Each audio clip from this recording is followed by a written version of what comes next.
বাসায় যাচ্ছি, মালাকে আমি সবকিছু বুঝিয়ে ওকে খাওয়ানোর ব্যবস্থা করছি। আমি যাচ্ছি জাপানা। চিন্তা, শুধু চিন্তা চিন্তা। এই কে আছিস? শিবা শালা গোলাম খাকে দরবারে শোনো। দিয়ে দে। সেনাপ সেনাপ শিবা শালা গোলাম খা, বলুন সেনাপ। আমার এই কন্যা শাহজাদি মালা অসুস্থ, তাই ভালো একজন কবিরাজ ডেকে এনে শাহজাদি মালার চিকিৎসার ব্যবস্থা কর। বলছেন সেনাপ, কাল তো মালা স্কুল থেকে ফেরার পথে মালাকে সুস্থ দেখেছি, অথচ তার গায়ে কোনো অসুখ নেই জানা। তুমি হয়তো জানো না শিবা শালা গোলাম খা, বলুন সেনাপ। তুমি হয়তো জানো না মালার এই গায়ে কোনো অসুখ নেই, অথচ আহার নিদ্রা ছেড়ে দেই, সারাদিন বসে বসে কি জানো ভাবি আর লেখে, ডাকলেও কোনো কথা বলে না। তুমি এই মুহূর্তে ভালো একজন কবিরাজ ডেকে নেই, শাহজাদি মালার চিকিৎসার ব্যবস্থা করো।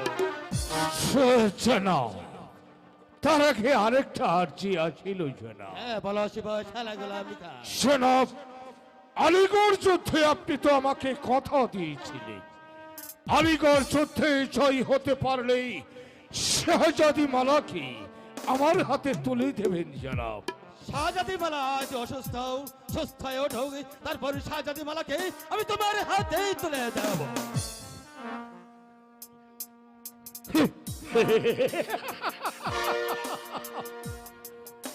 বাদশামী,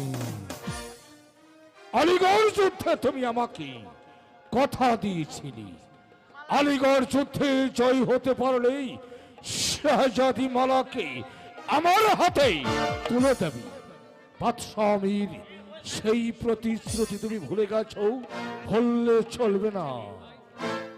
চলে বলে কৌশলে আমি চাই শাহজাদি মালাকে, সেভাবে হোক শাহজাদি মালাকে জয় করার পর তারপর বসবো আমি এই মিশরের মসনদে। মসনদ মসনদ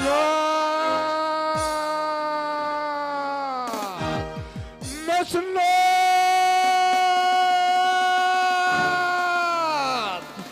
মসনদ